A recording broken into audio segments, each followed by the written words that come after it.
Dios les bendiga, buenos días. Hoy ya es martes 9 de junio del 2026. Bueno, hay ocasiones en las que hay que gritar y aquí se nos muestra en la Biblia cuándo se debe gritar pidiendo ayuda y cuándo la ayuda debe ofrecerse con urgencia, sin, sin decir lo hago mañana o lo hago después. Quiero decir que lo que esté a nuestra mano para facilitarle a nuestro prójimo ser librado del mal o tener una pérdida. Ser librado del mal, como el caso de la doncella que intenta ser accedida carnalmente con violencia. Bueno, ella debe gritar. Y al gritar, el prójimo, las personas que están alrededor de ella deben correr a resguardarla, a protegerla, a ayudarla. Pero también está el caso, se menciona hoy, del animal que se haya perdido en el campo y cuyo dueño no se conoce. Allí también hay que brindar ayuda y llevarlo al establo, darle agua, ¿sí? Tenerlo allí y regar la noticia en el vecindario. Mire, tengo una vaca que no es mía, no sé de quién sea, es de este color, bueno, tiene estas características. Brindar ayuda es el mensaje central de el día de hoy. Pero también una manera de brindar ayuda es administrar justicia. Hay situaciones frente a las cuales la sociedad, el vecindario, la vereda, el barrio, la familia no puede tolerarlas y allí debe ejercerse justicia en comunidad. Y el Pentateuco brinda las causales específicas de qué es lo que en situaciones hipotéticas la gente no puede tolerar. No hay nada que la Biblia no legisle, no hay nada que la Biblia no regule, no hay nada que a nuestro Padre Celestial se le haya pasado por alto. Lo que pasa, su merced, es que hoy la gente vive inventando leyes, por ejemplo, en el Congreso, en los congresos o senados de las repúblicas, se viven inventando leyes para todo porque ignoran la Biblia, pero cuando uno conoce la Biblia, no hay ninguna ley que crear. Ya las leyes, lo básico, lo estructural, está creado y lo que no está creado, que debería reglamentarse, el Espíritu Santo de Dios está allí para asesorarnos en qué hacer cuando nos disponemos delante de su presencia y todo problema, toda situación, toda circunstancia tiene solución. Entonces, lo que está sucediendo hoy es que como se ignora la Biblia, la gente no sabe qué hacer en situaciones hipotéticas y comienza a crear leyes, discúlpeme el término, a estas horas de la mañana, leyes chimbas, leyes que no sirven para nada, leyes que echa la ley, echa la trampa, decimos en Colombia, porque no hay temor de Dios. Entonces se ignora la ley de Dios y ahora el hombre pretende crear leyes que el mismo hombre violenta, que el mismo hombre transgrede, ignora, viola literalmente. Y bueno, por eso la generación siglo XXI simplemente es la acumulación de los errores de generaciones anteriores. De aciertos también, pero de errores me refiero al término de legislar lo que está mal. Y entonces hoy hay caos y confusión en las sociedades y no se sabe qué hacer. Eso es lo que pasa cuando se ignora la ley de Dios. Pero ya Dios todo lo legisló, ya Dios todo lo previó. No hay nada que a nuestro Padre Celestial se le haya pasado por alto. Ay, fue que se me olvidó tal cosa. Ahora allá los hombres tienen que crear esa ley. No, no es así. Ahí está todo en la Biblia. Lo que pasa es que la gente ignora la Biblia. Bueno, dicho esto, quiero ir al tema que hemos venido tratando y después vamos a Jerusalén, a comenzar a tomar posesión de la tierra los poquitos que vinimos, que llegamos a Jerusalén. 538 suena el shofar, pero no se comienza a hacer el conteo. Ya sabemos por qué no se comienza a hacer el conteo. Dios esperaba que todo el pueblo se moviera ese año, pero no todo el pueblo se movió. Dios esperaba que en el 538 todas las ciudades, todas las casas en Jerusalén fueran reconstruidas, pero no fue así porque no todo el mundo se movió y Dios esperaba que en el 538, tan pronto sonó el shofar, el templo fuera construido, entre todos trabajando. Eso es mucho lo que rinde, pero como no todos quisieron salir, se nos comenzó a enredar la pita. Ahora sí vamos llegando a Jerusalén los poquitos que salimos.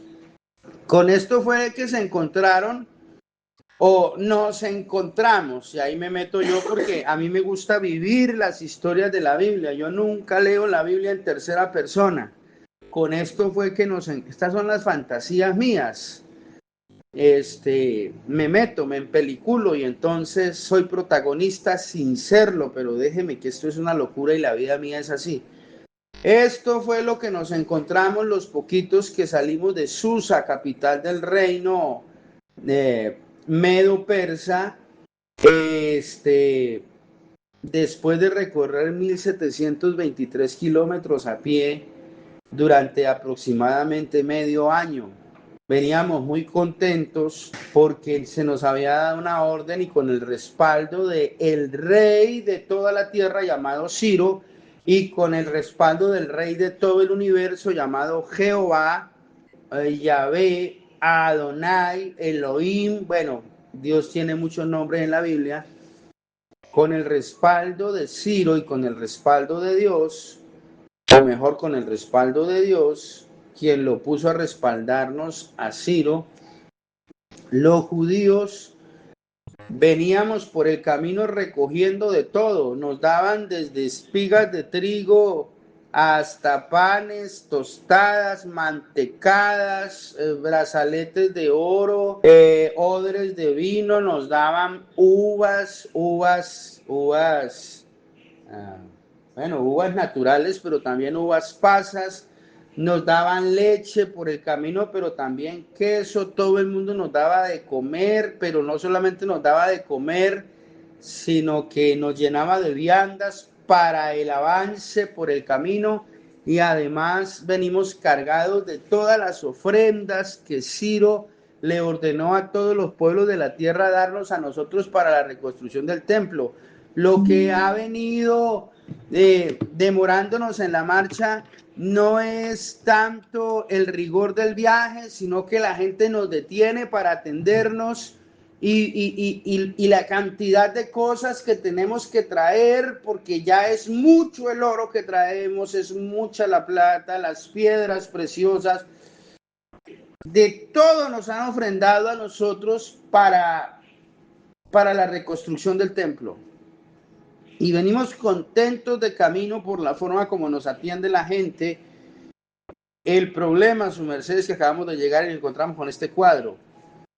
Deberíamos estar muy alegres por llegar a Jerusalén, pero en el año 538, tan pronto los judíos llegan a su tierra, se encuentran con un panorama desolador. La ciudad está en ruinas. Todas sus casas destruidas, las calles están llenas de escombros, ha crecido la maleza por todas partes, la selva invadió el interior de la ciudad. Después de 70 años de estar sin habitantes y como si fuera poco, el muro de seguridad que rodea a toda Jerusalén para aislarla del posible asedio de sus enemigos. Este muro no existe, está en el suelo. Había sido completamente derribado y destruido por los babilonios. La dinámica de este regreso, una vez llegando los judíos a su tierra con tanta alegría por el regreso, inmediatamente al llegar a su destino se transforma en tristeza. Y más adelante en el pueblo en el libro de Nehemías, uno de los libros de la Biblia, aparece una frase muy desgarradora. Dice, el trabajo es mucho y el pueblo es muy poco. Es muy poco porque la gran mayoría de los judíos no quisieron abandonar Babilonia. No voy a decir por qué hoy acá, porque si no me embolato. Yo quiero seguir de cuerpo presente frente a lo que es la realidad de Jerusalén. Está completamente destruida, hay que volverla a edificar. No voy a detenerme en el caos y la confusión inicial de si construimos primero, comenzamos con el templo o comenzamos con el muro o comenzamos con las casas de habitación nuestras o comenzamos con las tres al mismo tiempo o con dos de estas estructuras al mismo tiempo o nos concentramos solamente en las casas. Ya explicamos acá que tan pronto los judíos llegaron a Jerusalén, es lo que nos dice el libro de Esdras, capítulo número 3. Ellos trajeron el altar de bronce de los holocaustos. Eran unas parrillas hechas en bronce, donde debían ofrecerse los animales, los sacrificios continuos de mañana y de tarde. Desde el tiempo de la travesía por el desierto, Dios estableció para el tabernáculo que sobre el altar del holocausto debían sacrificarse 2 corderos en la mañana y 2 corderos en la tarde. Debía sacrificarse este holocausto. Era algo que encendía el cuerpo del animal en fuego. Eso era lo que tenía que hacerse.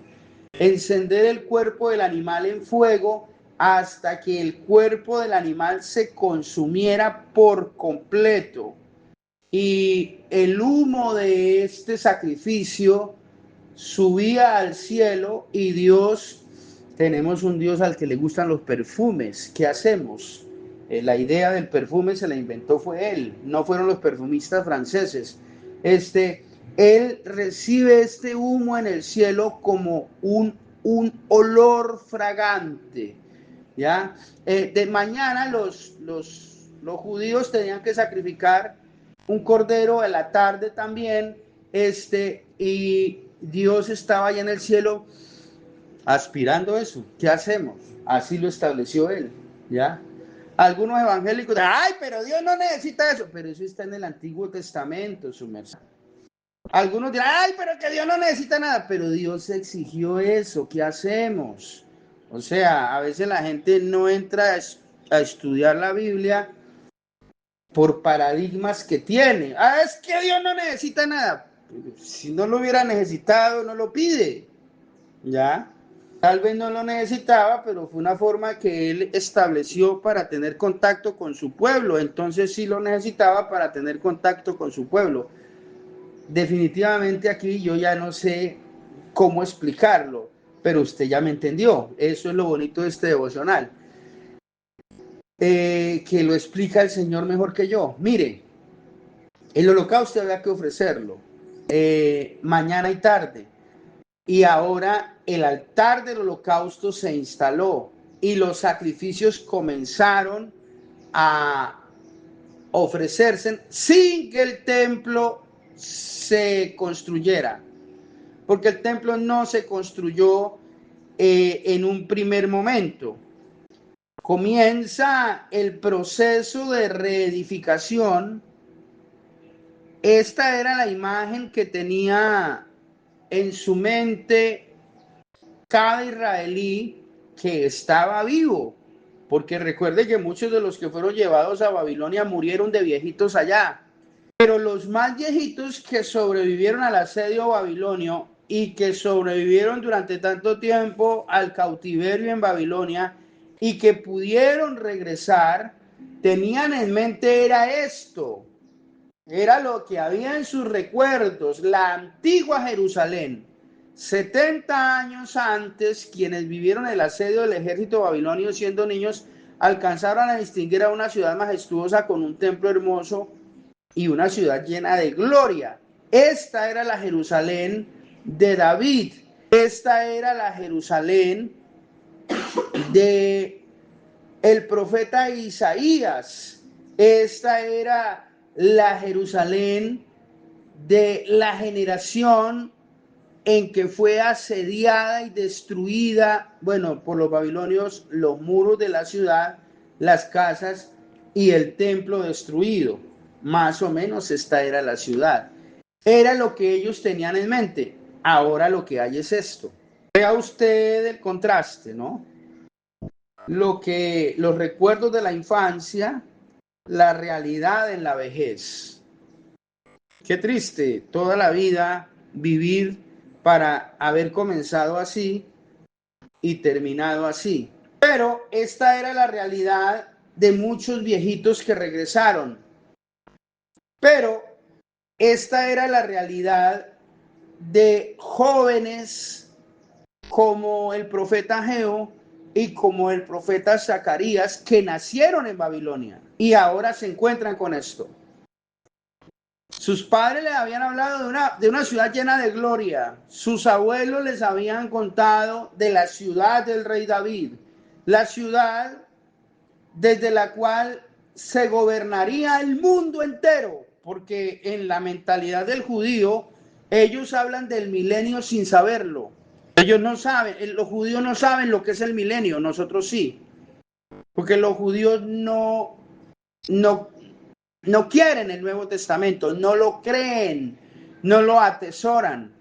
Ellos saben que su Mesías, los judíos saben que vendrá un Mesías que desde Jerusalén gobernará a todo el mundo.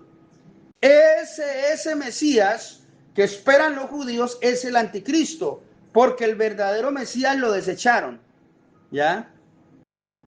Y el anticristo sí gobernará a todo el mundo engañando a los judíos. Eso es lo que va a suceder en la última semana de Daniel, ¿ya? Pero los judíos siempre piensan es en el milenio sin saber lo que es el milenio. No sé si lo estoy diciendo bien, ¿ya? Bueno, ellos sabían que en esta ciudad, por las profecías de Isaías, de Ezequiel, el mismo Jeremías, esta ciudad iba a ser la sede del cielo sobre la tierra y que desde acá debía gobernar el Mesías o el Mesías. Pero la realidad para ellos en ese momento es que la ciudad está así y ellos deben comenzar a reedificarla. El problema es que el trabajo es mucho y el pueblo es muy poco. ¿Y por dónde comenzamos? Por sacar los escombros del templo, los escombros de las casas que deben ser reconstruidas, ni siquiera total, sino parcialmente. Decía estos días del fin de semana, una piecita medianamente grande con baño privado. No nos podemos poner a reedificar la cocina con mármol o porcelanato. No estamos para eso en este momento. Tenemos que ayudarnos y colaborarnos entre todos. Pero, ¿qué casa comenzamos a edificar primero? ¿La suya o la mía? Porque definitivamente habrán estructuras que habrá que mover o que habrá que demoler con la ayuda de varios entre todos, y habrán trabajos que se pueden hacer individualmente, pero otros requieren en estas labores de construcción tan pesadas la asistencia de todos. Y los judíos sí o sí tuvieron que colaborarse. Y los judíos, bueno, esto de estar uno obligado a tener que colaborarse, lo que hace es que afianza los vínculos emocionales entre vecinos en la misma familia, ¿sí? Entonces, la dificultad realmente a nosotros es la que nos une. A nosotros no nos une la opulencia. Cuando la gente tiene lo que necesita o más de lo que necesita, generalmente se aísla y se vuelve soberbia. Pero cuando hay problemas, cuando hay crisis, cuando hay dificultades, Dios utiliza esto como el pegamento, ¿no? Como la mezcla que nos une. La crisis, la dificultad realmente es la que nos une a nosotros. Por eso decimos que a los que amamos a Dios, todas las cosas nos ayudan para bien. En la crisis hay algo bueno, y es que la gente tiene que apoyarse, tiene que ayudarse. Tiene, no es que quiera, es que tiene. ¿Ya? Otros dirán, es que yo tengo es que morirme. Bueno, y en medio de la crisis también tiene que pedir ayuda. Eso fue lo que vimos ahorita al comenzar el video. Un grito desesperado y la gente ofreciendo ayuda. Aquí la gente tuvo que ayudarse. No podemos edificar todas las casas, y menos las de los que se quedaron en Babilonia. No, eso no lo vamos a hacer. Vamos a edificar donde resguardarnos del frío en los inviernos de Israel. Cuando uno explica la Biblia, tiene que llevar a la gente a los contextos. Una cosa es cuando llueve en Colombia y otra cosa es cuando llueve, por ejemplo, en Canadá, en Ottawa. O sea, las lluvias son diferentes, porque aquí llueve agua líquida, literalmente, y allá lo que llueve es nieve, hielo, agua sólida, literalmente, eso es lo que cae. Aquí nadie muere por hipotermia, a no ser que esté en el páramo de Santurbán, o en la Sierra Nevada del Cocuy, o en la Sierra Nevada de Santa Marta, con excepciones. Pero cuando llueve por acá, nadie muere por hipotermia. En cambio, cuando llueve por allá en su merced, la gente no solo tiene que estar bien abrigada, sino que, por ejemplo, en los Estados Unidos y en Canadá, lo primero que se hace es que se suspenden las clases y que los muchachos no vayan a salir, y se le ordena a la gente no salir de su ranchito, o sea, que se queden allá para evitar que se queden atrapados en medio del hielo, en medio del tráfico, en medio del hielo, en medio de la nada, ¿sí? Y en medio de una tormenta o en medio de esta situación, nadie puede ofrecerle ayuda. Entonces es mejor que su merced se quede en su ranchito. O sea, los inviernos por allá son diferentes a los nuestros. Y en Israel sucede lo mismo que sucede en estos países donde en el invierno lo que llueve es nieve. Entonces, los judíos tenían que construir algo para resguardarse de sus inviernos tan salvajes, ¿ya?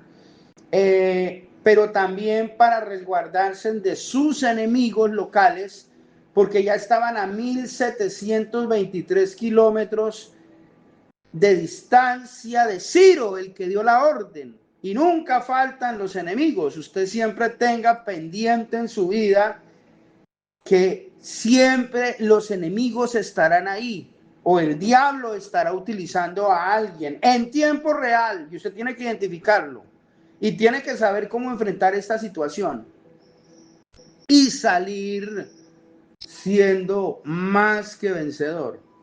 Siempre es así.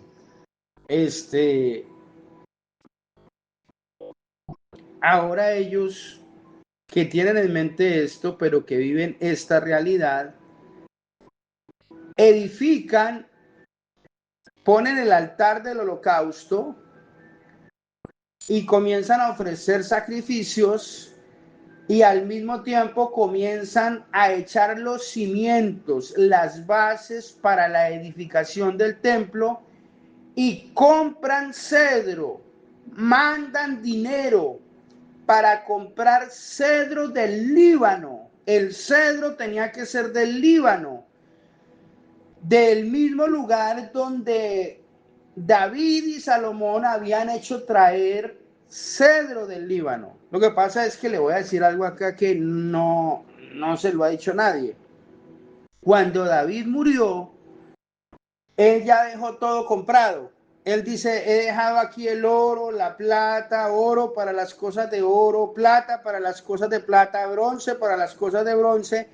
He dejado la madera, o sea, David dejó todo listo para la construcción del templo. Y entonces dirá usted, ¿y por qué yo leo en la Biblia que Salomón toda su vida trajo cedro del Líbano y puso leva, o sea, un tributo entre el pueblo? Me devolví mucho tiempo, comience a orar para no embolatarme. ¿Por qué Salomón pidió oro? ¿No? Incluso entregó 2 ciudades de Israel, 2 lotes dentro que le pertenecían a Israel, 2 ciudades en pago por el trabajo de muchos años a Hiram, rey de Tiro. Le entregó 2 ciudades de Israel en pago por todo el trabajo que había hecho por Israel. Y Irán dijo, hermano mío, ¿qué son estas ciudades que me has entregado? No son nada, o sea, usted me está metiendo gato por liebre, necesito más tierra dentro de Israel. Y Salomón se la entregó. ¿Por qué Salomón pidió más cedro? Porque él se casó con la hija de Faraón y la llevó de la mano en el momento en que estaban construyendo el templo de Jehová, y la hija de Faraón, que venía de ver unas pirámides inmensas hechas con tierra y con barro, se enamoró del templo de Jehová y le dijo, ay, amor mío, mi cielo, mi corazón, mi terroncito de azúcar, ¿por qué no me construyes una casa como esta para mí, pero el doble de grande? Esas cosas pasaron, ahí están en la Biblia. Lo que pasa es que de eso no se predica y no se enseña porque se dicen otras cosas de las cuales yo no quiero entrar a hablar hoy acá. Conclusión, el cedro tenía que ser del Líbano porque de allá fue que David trajo el cedro para la construcción del primer templo, el que fue destruido por los babilonios. Era un cedro muy especial y era lo que seguramente en una conversación que Dios había tenido con David, Dios le dijo que tenía que ser cedro de allá, que había plantado esos él, el creador de la creación, había plantado esos cultivos en el Líbano de cedro, pensando también en estos menesteres. Entonces, esta generación da un dinero por allá a alguien en el Líbano para que les traigan el cedro. El cedro ya lo están cortando, ya lo están trayendo. Y aquí en Jerusalén ya colocamos el altar del holocausto y comenzamos a abrir las zanjas para echar los cimientos del templo, las bases del templo. Y abriendo las chambas, ¿cómo se dice? Sí, la zanja, las cunetas, bueno, los huecos, como usted quiera, las zapatas y los cimientos. Cuando estaban en eso, dice acá, oyendo los enemigos de Judá y de Benjamín que los venidos de la cautividad edificaban el templo de Jehová, Dios de Israel, vinieron a Zorobabel y a los jefes de las casas paternas y les dijeron, edificaremos con vosotros, porque como vosotros buscamos a vuestro Dios y a él ofrecemos sacrificios desde los días de Esar Adón, rey de Asiria, que nos hizo venir. Estos que declaran aquí que nos hizo venir y de los días de Esar Adón, rey de Asiria, eran los samaritanos que habían sido llevados cautivos por Asiria mucho tiempo atrás del sitio de Jerusalén, y ellos habían, de alguna manera, habían logrado un grupo pequeño llegar primero a Jerusalén o a las inmediaciones de Jerusalén e instalarse allí. Pero estos ya son samaritanos. Y aparecen los samaritanos como los principales opositores a la construcción del templo. Por eso es que judíos y samaritanos no se hablaban entre sí en tiempo de Jesús.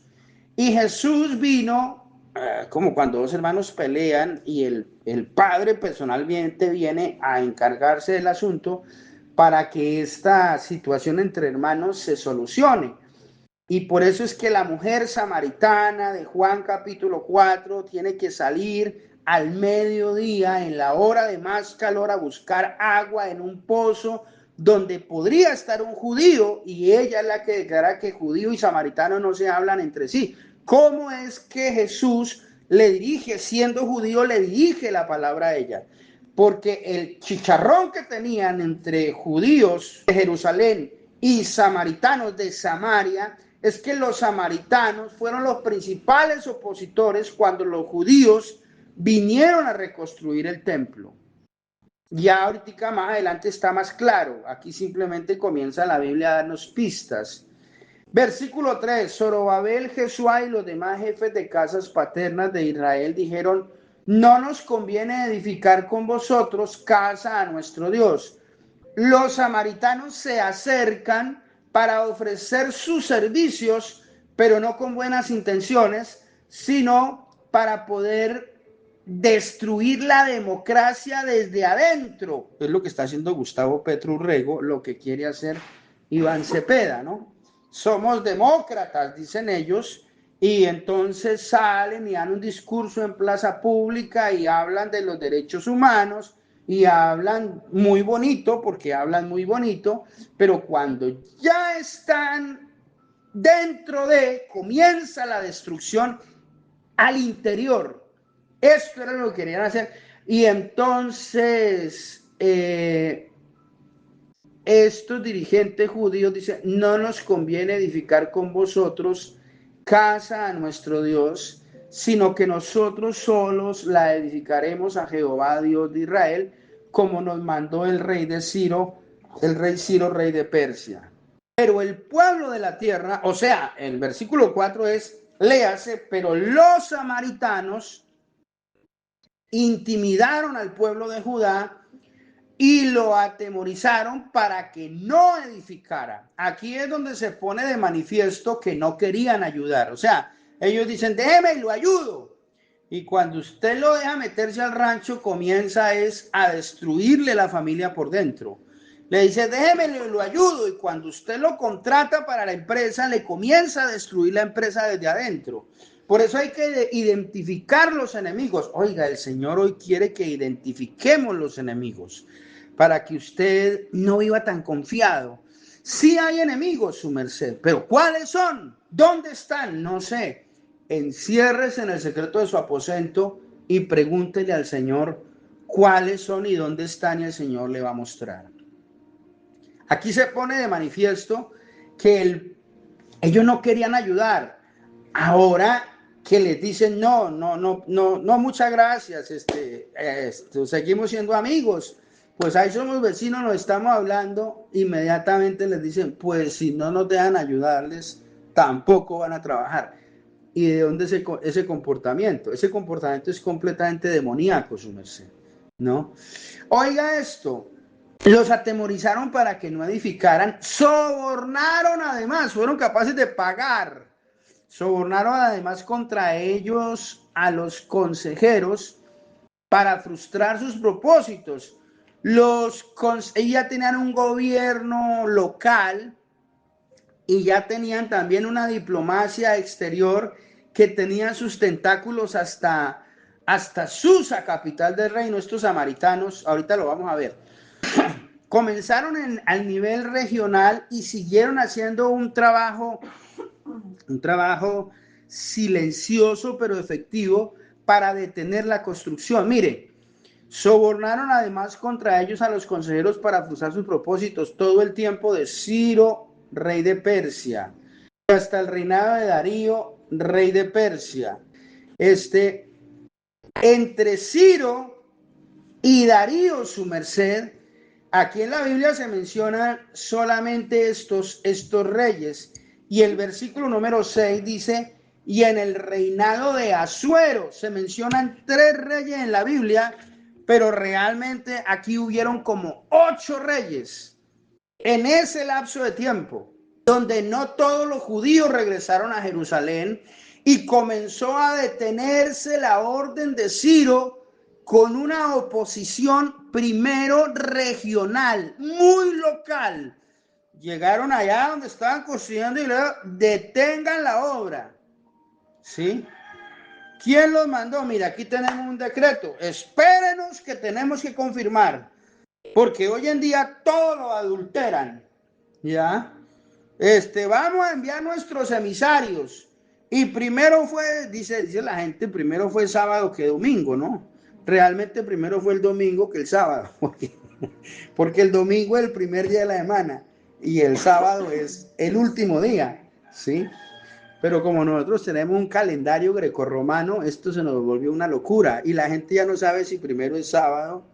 La gente dice primero es sábado que domingo. No, primero es domingo que sábado. Con esto lo que quiero decir es, antes de que ustedes llegaran de su cautiverio, nosotros llegamos primero. ¿Ya? Y somos más, porque ya los samaritanos habían estado ahí más tiempo. Y somos más. Y ustedes no van a venir a hacer aquí lo que quieren tampoco, ¿ya? Déjenos averiguar. Tengo aquí en mis notas, Ciro tuvo dos hijos, Cambieses y Esmernis, estos nombres tan raros, ¿no? Ellos también fueron reyes. Viene después Darío. Luego viene el rey Asuero, que es el mismo rey que aparece en el libro de Esther, ¿ya? Pero ese rey Asuero, aquí se nos forma un chicharrón, su merced. Yo tengo que mencionar esto, así de soslayo, no puedo detenerme allí, para explicar con detalle los compliques de la historia secular y la historia israelí. El rey Asuero que aparece en la Biblia es Jerjes I en la historia secular. Asuero lo llaman Jerjes, pero en la Biblia se llama Asuero, pero es el mismo, ¿sí? Luego viene el rey Artajerjes. Y esta dinámica entre estos reyes, aquí en la Biblia no se menciona, sino solamente el rey Ciro, a Darío y a Asuero, pero hubieron más reyes.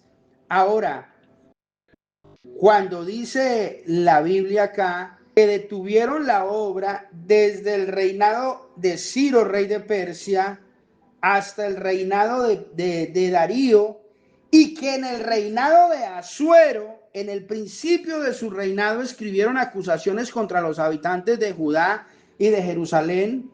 Vamos a hacer cuentas. El decreto de Ciro sale en el 538, pero Ciro muere en el año 530. Ahí hay 8 años. Cuando Ciro muere, toman el reinado durante 7 años sus 2 hijos, Cambieses y Esmernis. Eso no lo dice la Biblia, eso lo dice la historia secular. Durante 7 años. Parece ser que estos hermanos se matan entre sí por el reinado, esa familia, ¿no? Ay, Dios mío. Para locuras en esta tierra, la historia secular, nomás usted mira lo que sucedió en el Imperio Romano, era una mano de intrigas al interior de las familias, que con esa familia, ¿para qué enemigos, no? Y entonces Darío, que es un hombre prominente en las batallas, en los campos de guerra, toma un general del ejército persa, el mayor de todos, toma el reinado. Y Darío reina desde, vamos a sacar a Cambises y al otro, y a Esmernis del espectro hoy. Solamente hablemos, como habla la Biblia, de Ciro y de Darío.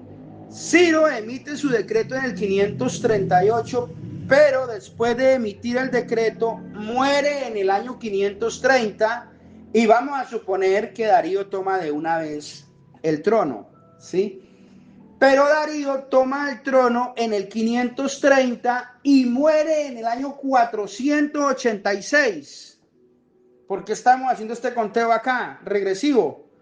Porque aquí se nos está diciendo que el pueblo de la tierra intimidó al pueblo de Judá y lo atemorizaron para que no edificara. Versículo 5, sobornaron además contra ellos a los consejeros para frustrar sus propósitos todo el tiempo de Ciro, rey de Persia. Ahí nomás hay 8 años. Y hasta el reinado de Darío, rey de Persia. Y si Darío tomó del 530 hasta que murió en el 486, nomás Darío gobernó 44 años, más los 8 años de Ciro, en que estos samaritanos intervinieron para frenar la obra a nivel local. 44 más 8 son 52 años que está detenida la obra. Y en el reinado de Asuero, y aquí la detienen es con intrigas, con sobornos, no nos ha llegado la razón, vengan el miércoles que el doctor, la doctora no ha llegado, y el otro miércoles, ¿será que ya podemos edificar? No, imagínese usted que la doctora de jurídica no nos ha dado el aval todavía. Esto se parecía mucho a cómo funciona el Estado colombiano, ¿no? Entonces, y la cita con la EPS, a mí ya me la autorizan. Sí, pero es que el especialista no está disponible porque, bueno, por lo que sea, inventan y ahí va usted y se le pasan los días, las semanas, los meses y los años y la cirugía no se la hacen. Y su merced que se muere, Dios mío, qué pecadito. Eso pasa con el Estado colombiano. Imagínense qué pasaba con el Estado samaritano. Ay, no. Llevan detenida la obra 52 años, pero en el reinado de Asuero, o sea, ya ha muerto Darío y ahora el que toma el poder es Asuero. En el principio de su reinado ya escriben acusaciones, la escriben, ya no atemorizan con palabras, sino que escriben su merced, elaboran documentos y los envían con su diplomacia exterior. Estos samaritanos, unos benditos tremendos, ¿verdad? Póngale cuidado. Y en el reinado de Asuero, en el principio de su reinado, escribieron acusaciones contra los habitantes de Judá y de Jerusalén. Escribieron, ¿qué escribieron? Mañana lo repasamos. Como les mandaron a detener la obra, ahora sí volvamos a la imagen. Listo, a esa, perfecto. Como les mandaron a detener la obra, ¿qué hicieron los judíos? Pues somos poquitos, nos dicen que no nos dan permiso de construir el templo y nosotros no queremos tener problemas aquí con nadie, porque pues bastantes problemas que ya traemos. Pues comencemos a poner bonita la casa, porque ¿qué hacemos? ¿Sí? Ahora sí metámosle al mesón de la cocina porcelanato, ¿sí? Y ahora sí metámosle aquí una columna de mármol, y ahora sí. Durante todo ese tiempo los judíos abandonaron la obra por miedo, por temor, ¿por qué más? Por pereza, porque pues sí, pues nosotros tan poquito aquí trabajando y los que están en Babilonia ni han ni venido, ni siquiera le escriben a uno por WhatsApp, no mandan un email, ni nada, una nota de voz, nada, y nosotros aquí, ay, es que pereza, ¿sí? Este es el contexto del pueblo judío en ese momento. Y ya han pasado, y va pasando el año, y va pasando ese, y el siguiente, y dejaron apagar la motivación frente a este tema de la reedificación del templo. todo tenía que haberse hecho casi que al mismo tiempo, en un solo año, pero pues ya les estoy explicando con detalle por qué no. Entonces vino palabra de Jehová por medio del profeta Ageo diciendo, es para vosotros tiempo de habitar en casas artesonadas, y esta casa está desierta. Entonces Dios dice a través de Ageo y a través de Zacarías. A ver, yo los traje aquí fue para que me edificaran el templo. Y ustedes, yo les hablé, pero ustedes le han puesto más atención a las palabras de los hombres que a mis palabras. Todo esto está profetizado, ¿ya? Y ustedes que ofreciendo sacrificios sí estaban, pero no estaban obedeciendo la palabra al pie de la letra. Había que edificar el templo y ellos se pusieron a escuchar a los samaritanos y a prestarle atención a sus amenazas y no hicieron lo que tenían que hacer. Y comenzaron a sacar excusas, a sacar pretextos, a poner dilaciones. Bueno, entonces vamos a ver si nos ponemos de acuerdo con el enemigo. Cuando uno trata de ponerse de acuerdo con el enemigo, su merced, uno no hace nada, a uno no le rinde y el enemigo le embolata la obra, la familia, la empresa, desde adentro se la destruye. Por eso estoy diciendo, ahí están los enemigos y pídale al Señor que le muestre cuáles son.